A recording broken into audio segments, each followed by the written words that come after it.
Hi, welcome to another episode of Hot Takes. Now, for some time, discipline in Scottish schools has been pretty bad. One of the problems they have is that basically head teachers have had all their authority and powers removed. The SNP have centralised everything. They don't like power being held at local levels. And they certainly don't want head teachers to have powers to discipline children or to decide the fate of their schools. It must all be decided by a minister in Holyrood.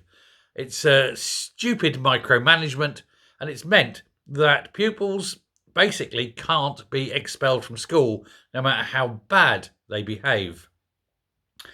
Badly, that should be. You'd never think I went to school.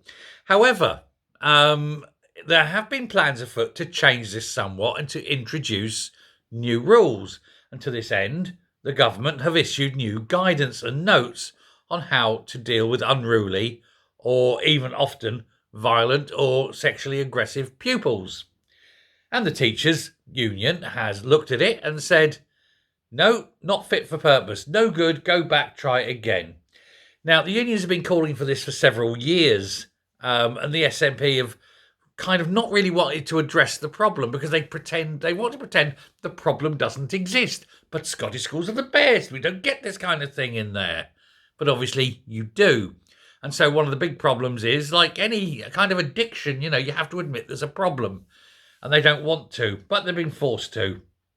And so teachers are increasingly experience violence in the classroom, sexual problems in the classroom from pupils. Then they can't expel the pupils or exclude them, as they call it now. And so even their complaints get heard and everyone tuts and goes, oh, that's sad. Then they have to go back in the classroom where that child is still sitting there smirking. And that's why so many teachers are leaving the profession. That's why there's a massive teacher shortage. That's why pupils in Scotland are having their education destroyed and why Scotland is falling like a stone in the international tables. And so eventually they've had to publish these guidelines. However, the guidelines don't go far enough. They say they don't go anywhere near what needs to happen. They're still not giving the head teachers adequate powers to expel pupils. Until that happens, there's no way out. Now, they are talking possible strike action. I would say no. If you go on strike, you don't get paid. You need to use the law. I say to teachers, use the law. If you are experiencing problems in the classroom, treat it as a health and safety issue.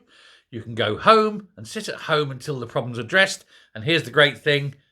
The local education authority is your employer. They have to address the problem, and you're on full pay until they do. Do it that way. Sit at home, full pay, and let the local authority deal with the problem of unruly pupils. It's not a teacher's place to do it. Then all of a sudden, bang, guarantee things will change. But until you do that, things ain't going to change because nobody wants to admit that they've got the problem. The SNPA, practically perfect in every way. Thanks a lot. Bye.